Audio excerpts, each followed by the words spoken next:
Friends, good evening. I am doctor Ashutosh Gupta. तो आज हम बात करने वाले हैं हाइड्रोनेफ्रोसिस के बारे में, राइट।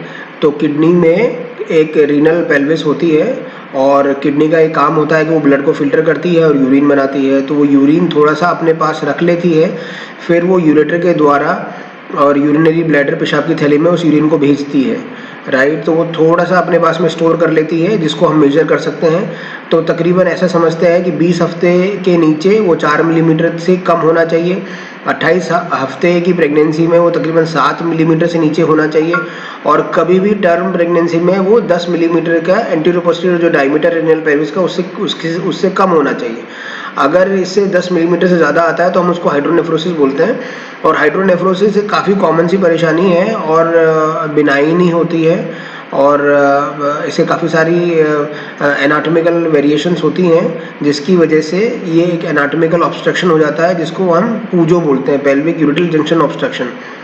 वो दूसरी बात है, लेकिन हाइड्रोनेफ्रोसिस को एंटीनेटली हम किस तरह से फॉलो करते हैं वो मैं आज आपको दिखा देता हूँ। So this is what we are seeing as a kidney. ये हाइड्रोनेफ्रोसिस है, 12 मिलीमीटर का एंटीरियर पोस्टीरियर डायमीटर है, कैलिसियल डायलिटेशन नहीं है, रीनल कॉर्टिकल थिकनेस मेंटेन्ड है, थिनिंग नहीं हुई है, इकोजेनिसिटी भी नॉर्मल है। ये कॉन्ट्रालेटरल किडनी है जो कि नॉर्मल है।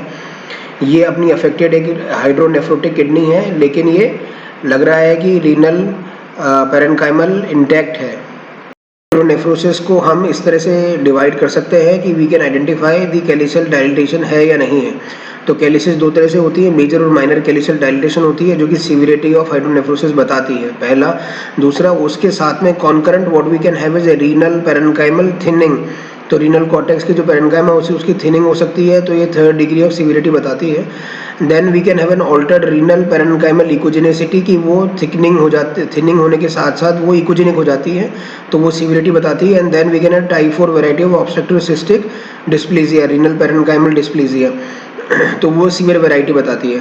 तो अगर ये सब चीज़ें, इन सब 4-5 क्राइटेरिया से हम इस किडनी को इवेलुएट करते हैं, अगर ये सब चीज़ें नहीं मिलती हैं तो काफ़ी रीअश्योरिंग हो जाता है कि जो रीनल फंक्शंस हैं वो मेंटेन्ड है। क्योंकि दूसरी किडनी नॉर्मल है, इसीलिए एमनियोटिक फ्लूइड जो इंडेक्स है वो प्रेगनेंसी के दौरान नॉर्मल रह सकता है, राइट। तो इन सब पैरामीटर्स पे रीनल जो अफेक्टेड किडनी है उसका इवेल्युएशन करते हैं और प्रोग्नोस्टिकेट कर सकते हैं, right. Thank you very much for your patient listening.